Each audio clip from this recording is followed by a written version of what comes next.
Welcome to Prestige Encounters Beyond the Dice, our weekly Q&A session where we discuss the characters and lore of the world of Zolna. The questions we do have every week, when they're provided to us, are found from sourced from members of our community, which you can actually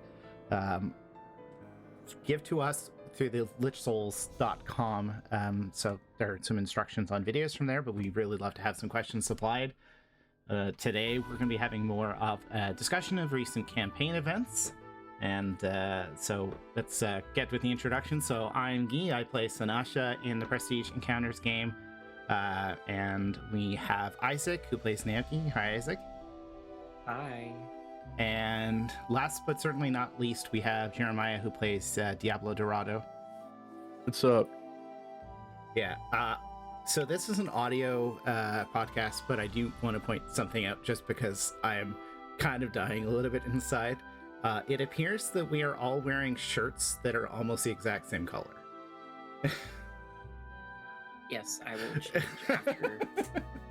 Yeah, I was just noticing that. I'm like, there's like a theme. I'll let everyone know we're all wearing like a kind of bluish green range, like an aquamarine kind of. At least that's how it's appearing on Discord, so it's just a funny bit to start with.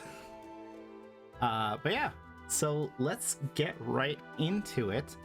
So we're going to start with you, Jeremiah, if you're okay, because it's been, well, not last session. The last session we did kind of deal with the aftermath of an important moment, but Diablo, you know, we did finally get to meet his mentor Blaze, which was a huge moment we were preparing for, and we lost him, though we're not entirely sure how. Do you just have some thoughts about how that went? I mean, it was a very,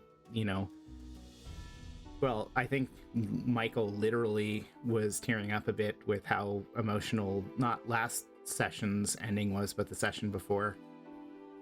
Did that kind of go how you were expecting it to go? It didn't go exactly how I was expecting it to go. You know, I expected for there to be definitely some meaningful conversation. And honestly, the fact that it went in an unexpected way is probably the more interesting option. Yeah. Because if it was just like a thing where Diablo sees his mentor and then they talk and then it's like, okay, cool, now his mentor is in the city and more active. Yeah. You know, that's whatever. But I mean, it was kind of it kind of puts on the table the truth of the situation. I mean, his mentor was a not very wealthy person running a not very successful business in a city that was also facing a lot of hardship in recent, weeks, months, years. Like, he had a business that was trying to survive through the pandemic. Basically, but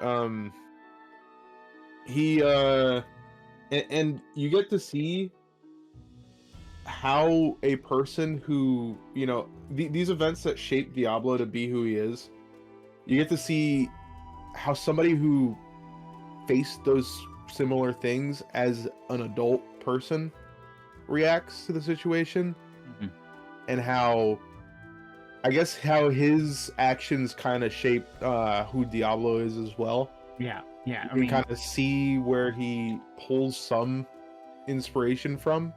I mean, his response, and for anyone who's not caught up, I mean, the Blackshires were there, and they probably shouldn't have been there. And his response to the Blackshires was not, as subtle as maybe members of the party would have been.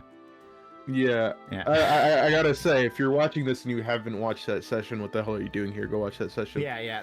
We got like major spoiler warnings because like the last two sessions you really should watch first before you listen to this. I'm sorry. But yeah, it was a super intense session, and I'm super happy with how it went. Yeah. I think it kind of as much as Diablo did state that he's willing to compromise to a certain length if it means making a safer decision for the greater, picture for the party and everything. That situation kind of recentered him in a way. Yeah. Yeah. It's like just a reminder. Oh, this thing still sucks really bad. Yeah, and And it led to a bit of a confrontation in the end with members of the party who were maybe it did. less understanding of the drama of the situation. It did, and I mean, that's that happens. Yeah. That it's bound to happen when you have people who are a lot more willing to be flexible with certain parties and everything like that. Yeah. Because not the characters all have different histories and everything. Yeah, for sure. I mean, we could see that with the example of, I mean, Diablo and Emmeline even sneaking back into the Mages College.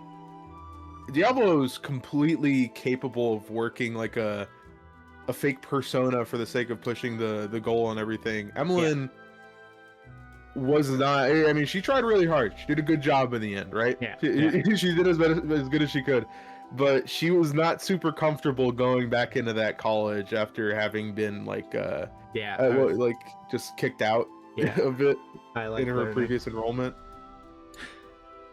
It's a fun situation though, seeing how everybody responds to it. Yeah. And would Diablo have invited Blaze to that event if he'd known the Blackshires were going to be there? Probably not. No. Probably not. Yeah. I wonder, do you think Blaze is aware of how much the Blackshires seem to frequent in Illyria? Because we've been here multiple times and we have met the Blackshires multiple times now. I feel like, and this is to kind of play up a point that that Michael made in the previous session, is that I'm sure he's aware that the Blackshires have visited Illyria. I'm sure there's like news about it, like political figures from the Singisian Empire visiting. Yeah. But Blaze's life was very contained on the 3rd level. He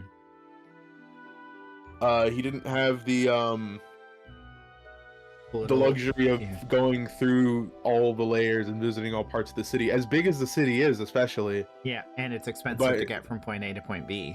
Yeah, it's a lot of the time you're gonna see people who don't really know what's going on the top level. Yeah, it's not like you can buy a subway pass and get around easily. He was kind of locked to his own region of the city. Exactly, yeah. The only equivalent of a subway pass that we've had has been kind of locked behind being a Sunkeeper or something adjacent to that. Yeah. And there was definitely some strong indication that, Blaze is not okay, but do you think there's some possibility they've left him alive, or whatever he isn't how he was before, 100%. What I believe, based on the information that's been given to Diablo, because he's dead. Information he has, So and that was implication. That's why Sinatra was so mad at the Blackshires. Yeah, the Diablo's pretty sure he's dead. Me as a player, pretty sure he's dead. But Diablo already said, "Hey, if he's not dead and they kept him alive, or alive in quotes, as some thing that he wasn't before against his will, then he's gonna make sure that he gets to rest." Yeah, I mean, what would Dabble's reaction be if we came to the Warden's Spire and he was an undead servant, a mindless undead servant they set to work for us? Like, he would not be very happy. Yeah. Yeah, he would be pretty pissed. Yeah, that's in the rules of the world of Vampire the Masquerade, which is not what we play. You would be having such a shock, you'd probably have to roll to resist a frenzy, which means lack of control attack. But yeah, that's a huge moment from there, and it's really, I mean, it's not Diablo's biggest reveal, but I think this one probably, even though it didn't go as you planned, probably went a little bit better than the last big reveal, which is the unmasking, which didn't happen the way you really wanted it to, right? It didn't really happen the way that Diablo wanted it to. No, it was I mean, basically by the time that it happened, I'd basically known for a couple sessions that I was going to do it. So I planned around that. Yeah. But Diablo didn't want to pull his mask off at any point Yeah. while the Blackshires were still in a position of power. Mm-hmm. Yeah, but he used it. He's playing a part right now. He's playing. Yeah, an angle. he doesn't get the catharsis of being able to show the Blackshires that the person who's killing them in the last moment is the person that they tortured. Yeah. Yeah, I mean, he'll still get that catharsis in the end if when he does destroy them. You know, when he pulls off the second mask, which is the mask of deception. He's confident he'll destroy them, but it'll be a bit different than he initially planned, I think. Yeah, and I think we still have another big moment coming up because we have revealed Diablo's mother is somehow still alive. Or as so a note says. Yeah, as so a note says. Well, so far they haven't lied. They're pretty direct. All right. Yeah, I think we'll move on to the next really big thing we need to discuss, which is the return of Beans. So again, I mean, if you're listening to this and you haven't watched the early sessions of this campaign, you know, do you want to tell the listener who Beans is? Beans is the giant spider that we befriended in the Berlin Woods, like back A long time ago. Early. I mean, it was one of our way long ago. It was the first adventure that we had when we left Illyria, because we went to the Berlin Forest for other reasons, and you, instead of killing Beans, befriended him. Yeah. Yes. Yeah. Which actually helped us. In many ways. Actually helped us in the end. Yeah. Because we were able to get down to the Underdark. Yeah. And so you've had this big moment. Naoki's hoping to finally do what he promised, which is bring Beans with us. And, you know, you get there and you find out that Beans is an old spider. He's got eggs. Somehow, most of his people have left, and he's the protector of the Berlin Forest. You know, he's got this big moment from here, and, you know, then you have another huge reveal, which is, you know, the goddess who makes him one of her guardians, basically, an official demigod.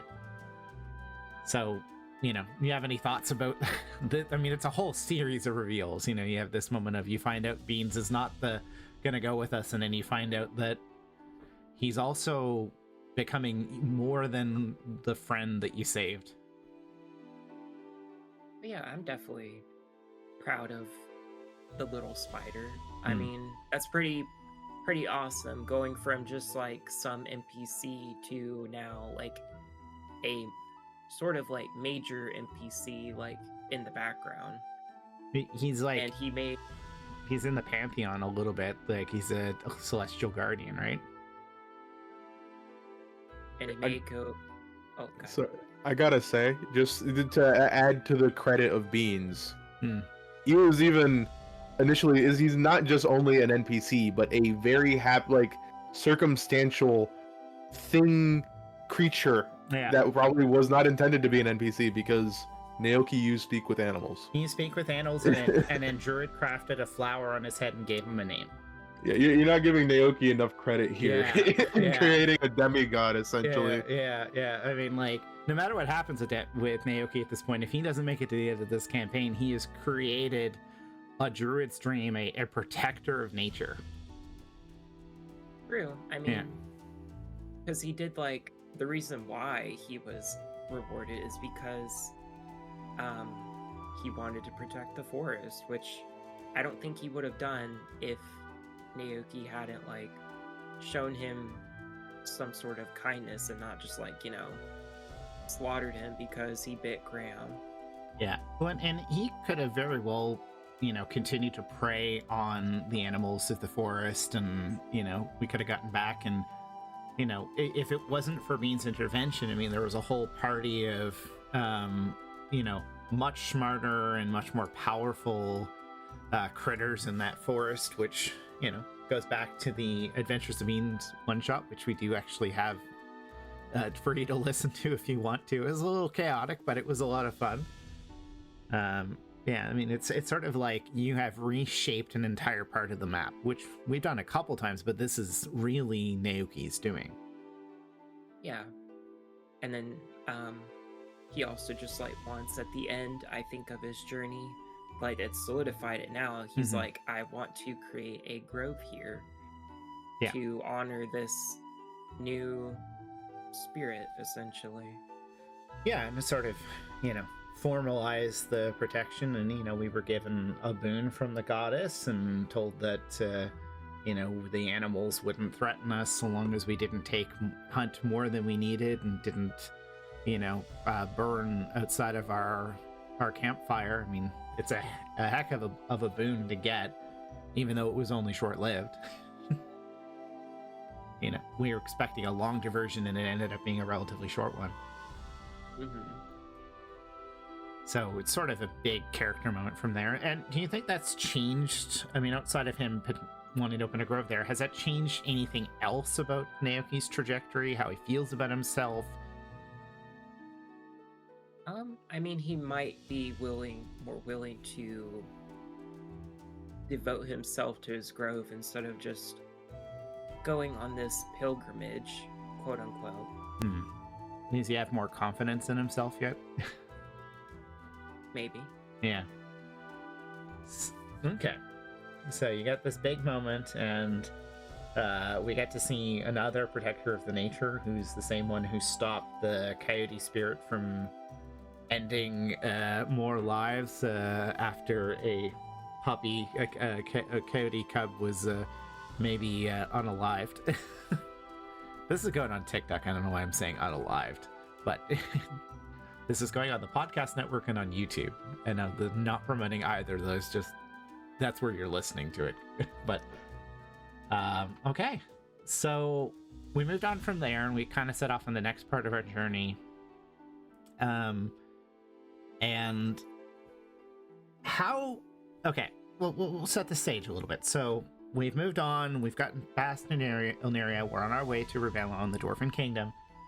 We got this prophecy of great doom coming, which, Michael did with Tarot, and suddenly we have a massive red dragon that, does massive damage to the party. So, sent by Contras, the god of deception, to destroy us and pillage on its way, and we're saved not because of our martial prowess, but because Emmeline manages to use modify memory. So what do you guys think about that big moment? Because that's a huge moment where, do you think that could have gone much worse? I mean, I feel like it could have gone worse. Yeah, I mean, to ask if we think that a miracle moment could have been worse is funny, because I mean, yeah, of course it could have been a lot worse, right? Yeah. We could have gotten a lot more hurt, could have been a lot more drawn out fight. Yeah. I still think we would have handled it, right? Yeah. But that was a spellcaster miracle pull, which happens few times every campaign, I think. Yeah. And that time it really worked. Yeah.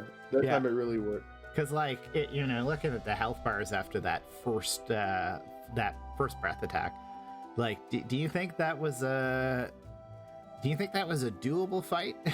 100%. Yeah. Okay. 100%. I think it was a doable fight. It would have been hard, but it would have been doable. Yeah. Would have been nice to have Renatus for it, but Yeah. I mean. Yeah. So, what would your character have done, I guess, if Emmeline hadn't been successful in the moment? What would have been your play in that fight? I'll start with you, Jeremiah. I mean, he'd do what he does best. He would have tried to restrain it as best as he could and lay into it as much as possible to try to burn through whatever resistances it had. Yeah. Which, I mean, at that level, I feel like Diablo, of course, not, in character, not even like meta knowledge. He knows that enemies of that strength are probably going to be more resistant to things in general. Yeah. So he knows he has to wear down at it. Yeah. And I'm It assuming, isn't a was it one too and big? done thing. Was it too No. big for him to suplex? It was too big. No, it wasn't too big for him to suplex. He can suplex giant things? Damn. He can suplex. He's limited when it comes to restraining their movement, but he can suplex anything that he grapples. I'm sorry. It's like, because that's like at minimum an adult red dragon. It's such a great image. And whether it registers visually as like a regular suplex or not, can change. Sometimes it might appear as a, maybe just an extra strong attack or something like that. But functionally, yes, he could use his finishing move on that dragon. Yeah, so I just love the idea of him like grabbing it by the tail and just slamming it. But that's not how that would work. Like, how would a suplex work on an adult dragon? How would you make that work? I don't want to say, because Okay. I feel like the It's gonna visuals for Diablo even getting into that type of situation with a large enemy at this point Yeah, should be saved for the actual campaign. yeah. I'm gonna say not like a Toon moment where it's just like too ridiculous. No, to it'd be ridiculous if it was just like, a little guy just squeezes the neck of a dragon and it pinches down on the sides of his fist and he swings it around like it's a Looney Tune. Yeah. That's boring. Yeah, no, that's But too much. Yeah, okay. It'll be interesting. All right, what would Naoki's play be there, Isaac?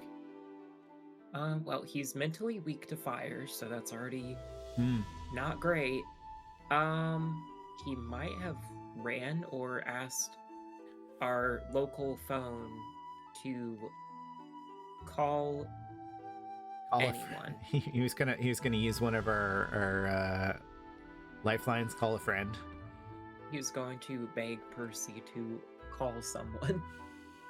I don't think we can. Because I mean, we did have. Forgive me. We did have the city behind our back, so it wouldn't be impossible for people to give us backup. Yeah, I mean it's always tough from there, and that fight could have. I mean, that first breath weapon really hammered the party. That could have gone badly, and I have no play for that. I mean, Sinasha's play is always the same: take damage, hit thing real hard, right? So kind of go from there. I think that Percy and Emmeline might have had some backup plans, but we're not even sure if we're done with this because, of course, Contras is aware of what we did. So, best case scenario. And now we have a month, or is it several months to travel? No, we have a week. Is it a week of travel? I thought he said it was longer. But yeah, I mean, we got a long. I thought you meant like the dragon. Oh no, a week for him to get there, and he's a red dragon. He's probably just gonna burn most of the city, and just because he wants to. Just dragon things. Yeah. So, do you both think, and this will kind of be the last question, do you think we're going to make it in time to stop Contras before his power spreads further? So we got a ways to go. I think we will. Okay. Eventually. Yeah, potentially. I mean, it's tough because the last time we did this, I don't know. Yeah, I'm not sure how long the travel is. I mean, it's really tough because this continent is quite big and it's relatively spread out. I do miss the past campaigns where we still had airships available to us. Or sea travel, because taking a trading vessel from Illyria to Miradorn would have been relatively quick. You're talking about days versus weeks, right? The luxury of the airship in Noxiarium is definitely a thing to miss from the last campaign. Yeah. I do hope eventually that some interesting magicians and artificers manage to create a steam-powered airship. Maybe. Yeah. Maybe. They'll discover helium. A Zeppelin or something. Yeah, yeah, a proper Zeppelin. we'll push for that. Maybe one of us can create it, but we're not that kind of technological mind.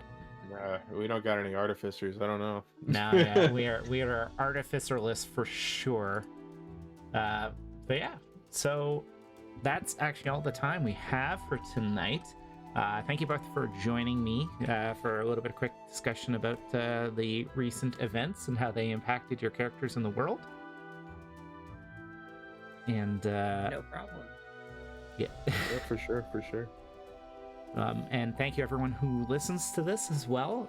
We do hold this Q&A session every Wednesday before the Prestige Encounters session at 7 p.m. Eastern Time. So we would love it, if you'd like to share some questions with us. We do also have the possibility, we might invite you to come and ask your question live on there. Don't worry, it's just, we're just recording the voices. But outside of that, please feel free to submit your questions through the Prestige Encounters section on lichels.com. And we keep any questions you have. So if you're asking it for somebody and we don't have the whole cast every week, well, we'll save your question until, for example, Chloe, who plays Emlyn, is here, or Josh, who plays Percy, or our wonderful Dungeon Master, Michael. But this week we had wonderful Isaac and Jeremiah. But we need to bring a close to this page of Prestige Encounters. It's time to roll the dice. Bye.